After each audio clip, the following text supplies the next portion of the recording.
2019년도 벌써 9월 마지막 주인데 우리는 올 한 해 살아오면서 얼마나 감사하다고 말했을까? 가정에서 언어를 생각해 보았습니다. 직장에서 또 사회 속에서 여러분 우리가 교회 생활도 마찬가지죠. 과연 우리는 감사한 말이 많았습니까? 아니면은 단식과 불평과 원망의 독을 품고 살아왔습니까? 이 시간 감사의식을 한번 늘려봅시다. 옆 사람한테 함께 예배할 수 있어서 기쁘고 감사합니다. 어색하도 해야 돼요. 순종하세요. 감사합니다. 우리 2층도 감사합니다. 네, 얼마나 감사한지 서로 해야 돼요. 여러분, 신앙이 뭐냐? 하나님의 은혜를 기억합니다. 신앙이 뭐냐? 하나님의 은혜를 기억하고 감사하는 거예요. 저분이 살아있는지, 저분이 신앙이 죽었는지 간단합니다. 하나님의 은혜를 알고 사는 사람은 기초가 된 사람이에요. 하나님의 은혜를 기억하고 감사하는 사람은 신앙이 살아있는 사람이에요. 하나님의 은혜가 뭔지도 모르고 감사치도 아니하면 기초가 없는 사람이고, 여러분 그 사람은 이미 신앙이 죽어 있다는 사실이에요. 그래서 기초가 중요합니다. 우리 인생의 기초가 중요합니다. 신앙의 기초가 중요합니다. 가정의 기초가 중요합니다. 교회도 마찬가지, 사회도 마찬가지, 나라의 근본도 기초가 중요하다는 사실이에요. 오늘 본문 속에 등장하는 인물은 아모스입니다. 아모스는 남유다에서 태어났습니다. 그런데 신기하게 활동은 북이스라엘에서 합니다. 시기는 주전 8세기경이 되겠습니다. 그 당시 북이스라엘 다스릴 왕은 여로보암 왕이 되겠습니다. 놀라운 사실은 아모스는 대단한 사람이냐? 아니에요. 제사장 가문에 태어난 사람도 아니고 선지자 가문에 태어난 사람도 아니에요. 평범한 사람이에요. 특별히 예루살렘에서부터 10km나 떨어진 드고와 출신이에요. 양을 치고 뽕나무를 기르는 그러한 농사꾼에 불과했어요. 아주 평범한 사람이에요. 그런데 하나님은 아모스를 부르십니다. 아모스의 뜻은 이러한 뜻이 있습니다. 무거운 짐을 지고 나르는 자. 공의와 정의가 무너진 시대. 힘 있는 사람이 공의와 정의를 외칠 것 같은데, 하나님의 공의와 정의가 무너진 시대에 무명의 사람, 그것도 농사 짓는 사람, 아무도 알아주지 않는 평범한 사람 아모스를 부르셔서 온몸으로 공의와 정의를 짊어지고 외치게 하셨던 하나님. 그래서 아모스는 가장 암흑기에 여러분 어떻게 보면 공의와 정의를 외치고 살아간다는 게 쉬운 것이 아니잖아요.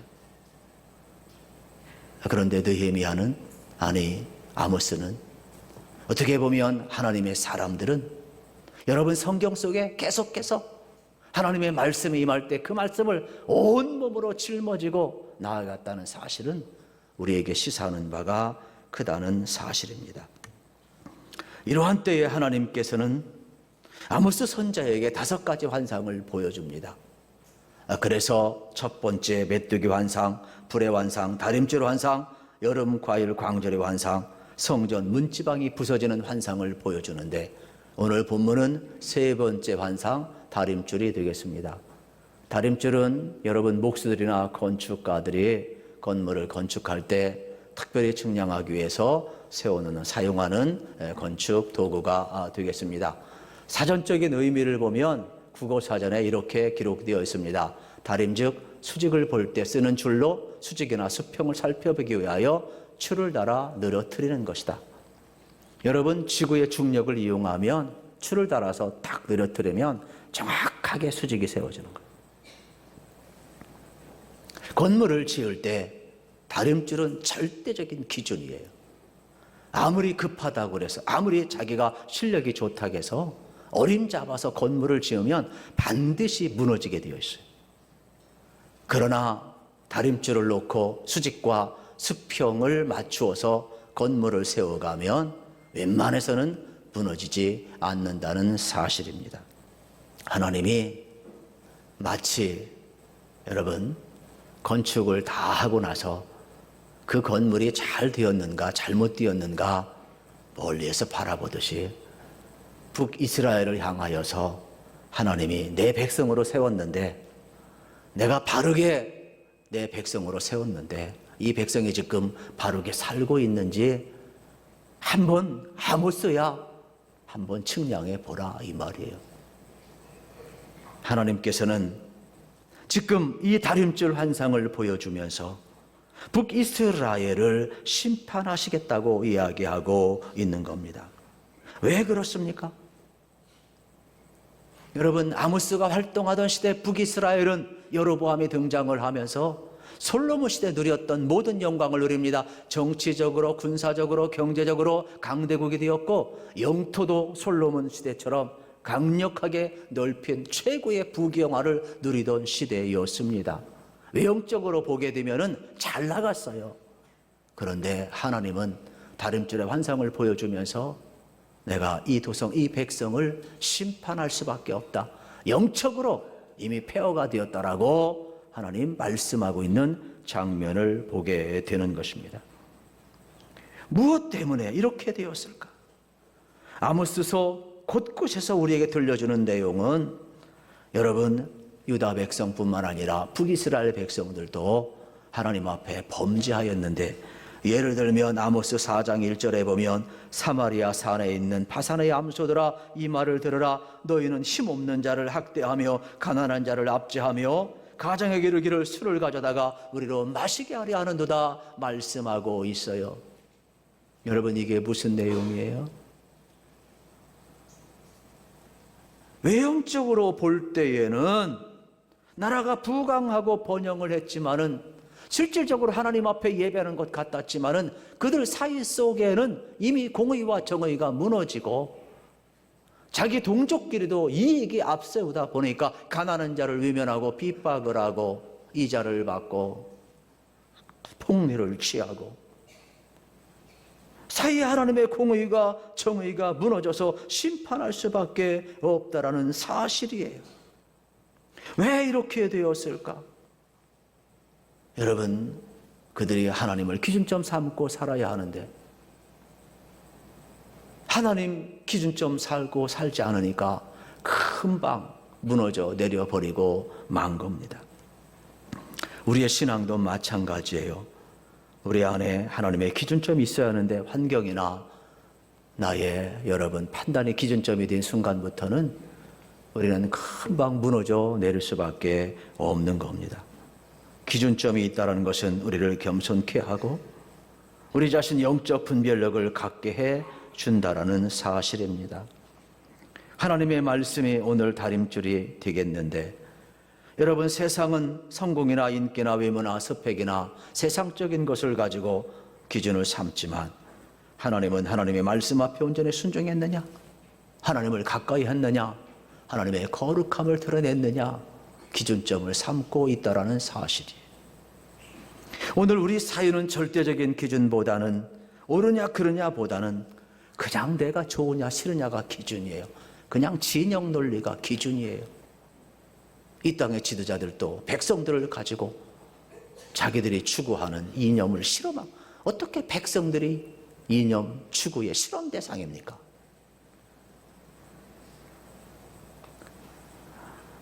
사사시대처럼 각자 자기 옳은 소견에 행동하고 있는 거예요. 우리는 좌우의 날선 어떤 것보다 예리한 하나님의 말씀이 우리 양심을 일깨워야 되고 상식이 되어야 되고 여러분 우리의 삶의 기준점이 되어야 된다는 사실이에요. 여러분, 이스라엘의 성소를 파괴해버리겠다는 거예요. 여로보암의 집 가문을 칼로 무너뜨리겠다는 거예요. 그러면 이삭의 성소는 뭡니까? 이삭은 경건의 상징입니다. 순종의 상징입니다. 이삭은요, 복의 상징이에요. 그런데 이스라엘 백성들은 겉으로는 경건을 가장했지만 그들 속에는 여러분 불신이 가득하고 공의와 정의가 무너지고 백성들 간에 서로 핍박하고 서로 이간질하고 겉으로는 이삭처럼 선민이요 경건을 가장했지만 속은 문둥이처럼 썩어 문드러져 버리고, 하나님이 뭐라고 이야기합니까? 내가 이 성소를 허물어뜨리리라. 아브라함과 사라가 100세에 이삭을 준다 이야기했을 때 웃었잖아요. 믿지 않았잖아요. 하나님, 불가능한데 어떻게 그게 가능합니까? 여기 이 표현은 조롱하는 표현이에요. 믿지 않고 불신 가운데 사는 자들을 향하여서 내가 그걸 어떻게 보면은 비유적으로 말씀하며 허물어버리라. 이스라엘의 성소는 무엇입니까? 여러분, 이스라엘의 성소, 특별히 솔로몬이 성전을 짓고 나서 남쪽이든 북쪽이든 모든 산당들은 다 가정이든 산이든 어느 곳에 세워지든 전부 다 허물어버렸거든요.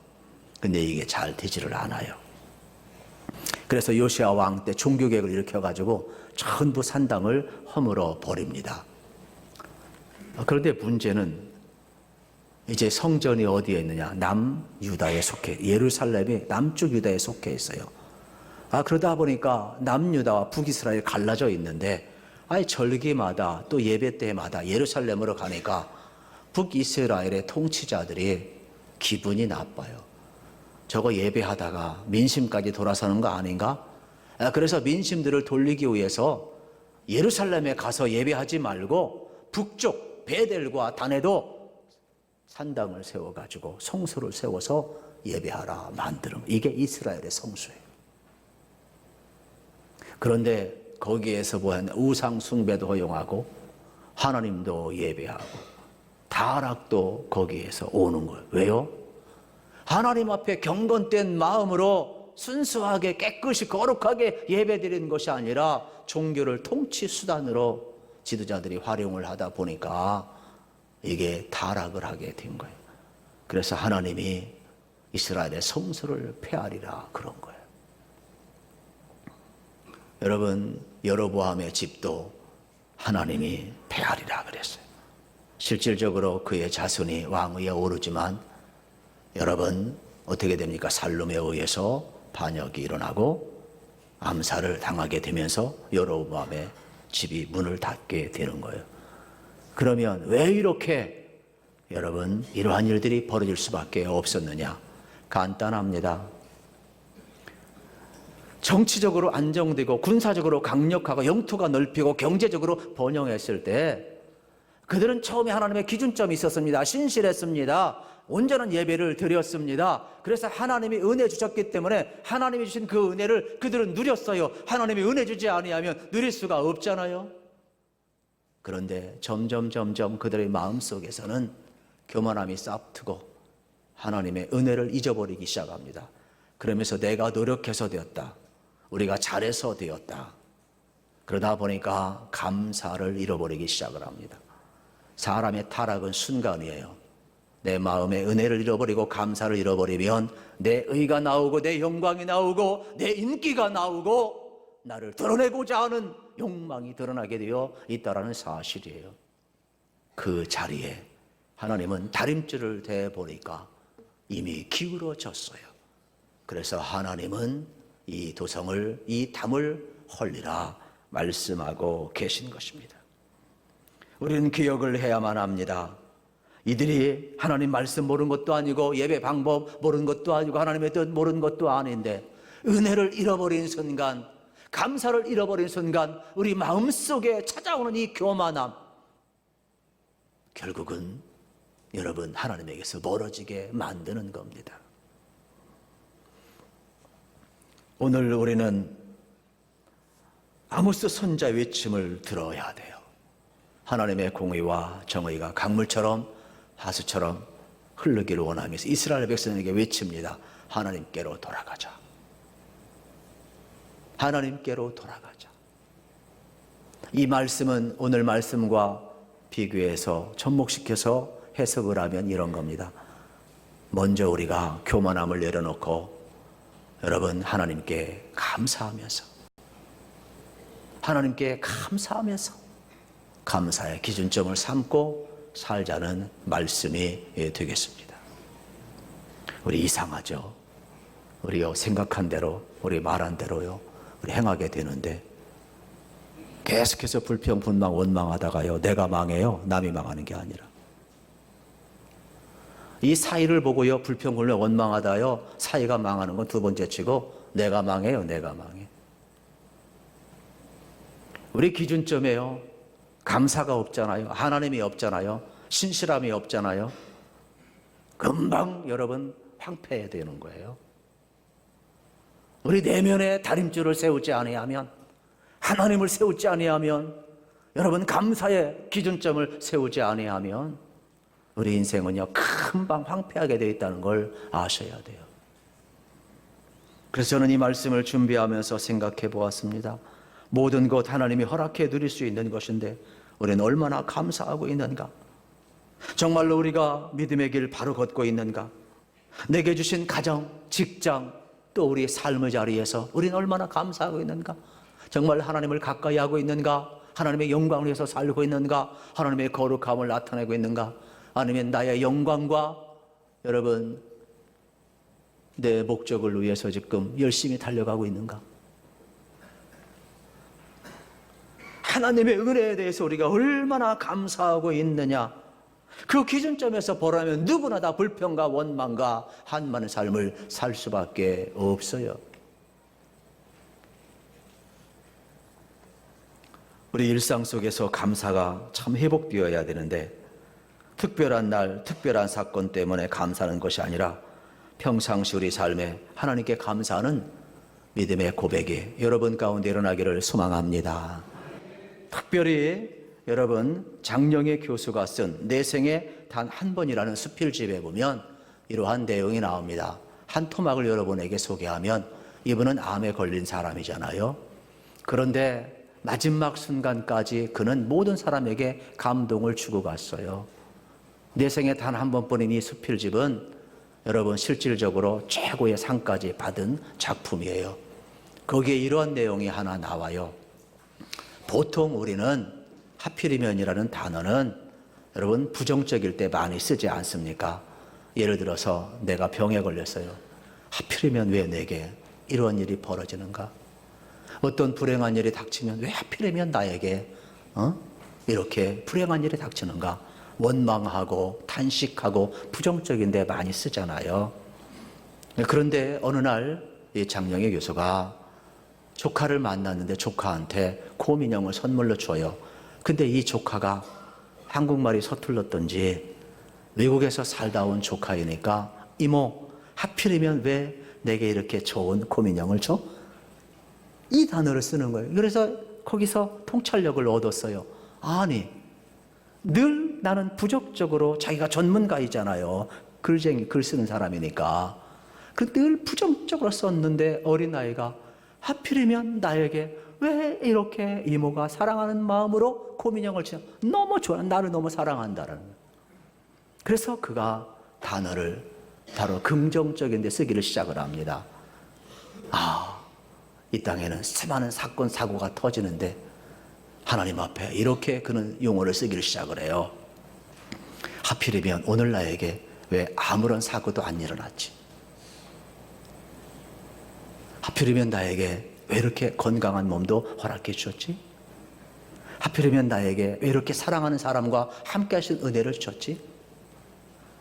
긍정적인 곳에 여러분이 하필이면 단어를 쓰다 보니까 내게 벌어진 일에 감사가 아닌 게 하나도 없다라는 거예요. 저는 여러분의 삶 속에 여러분 부정적으로 느꼈던 모든 일들에도 한번 긍정적으로 하필이면 단어를 써보세요. 그러면 그것이 큰 은혜가 되고 여러분의 내면에 아름다운 변화가 일어나며 여러분의 외면의 삶에도 기적이 일어날 줄로 믿습니다. 저는 실질적으로 어제 참 감격적인 카톡을 주고받았어요. 저희 동기 가운데 여러분들이 선교사로 나가 있는데 그중에 브라질 선교사가 한 김아무개 선교사 형님이 있어요. 이분은 참 신학을 졸업하고 바로 선교지로 나가서 선교를 했는데 참 안타깝게도 지난해 사모님이 하나님 나라 가셨어요. 이제 암으로 돌아가셨는데 갑자기 카톡에 수술을 했다라는 카톡이 올라왔어요. 그래서 동기들이 서로 형님 또 선교사님 하면서 기도합니다. 힘내세요. 온전히 치료되기를 바랍니다. 이렇게 서로 문자를 올리고 있는데 우리 김철기 선교사님이 거기에다가 이렇게 화답을 했어요. 괜찮아요. 제 이 수술 흔적은 하나님이 나를 사랑하셔서 찾아온 흔적이에요. 나는 기쁘고 감사해요. 눈물이 그냥 왈칵 나왔어요. 설교를 준비하다가 이 카톡 문자를 보고 제가 어떻게 답신해야 될지 몰라서 아직까지도 답신을 못하고 있어요. 내게 벌어진 일들을 여러분 하나님이 찾아온 사랑의 흔적으로 보고 어떤 불평과 원망이 아니라 감사와 기쁨으로 볼 수 있는 이 기준점, 이 다림줄은 오늘 우리에게 너무나도 소중하고 필요한 거예요. 있는 것, 누리는 것도 중요하지만 여러분 우리의 삶 가운데 속에서 다시 한번 하나님을 기준점 삼으시고 여러분들이 어떠한 상황 속에서도 하나님 의지하시기를 소망합니다. 그리고 감사의 기준점을 가지고 살아가시기를 우리 주님의 이름으로 소망합니다. 그래서 우리의 삶의 자리가 감사의 다림줄을 내려서 내 내면에 어떠한 상황 속에서 하나님을 의지하고 하나님께 소망을 두며 하나님을 바라보면서 믿음으로 살아가시고 일상의 감사를 통해서 기적을 이루며 하나님의 축복을 이루는 소망의 삶을 꼭 이어가기를 주님의 이름으로 소망합니다.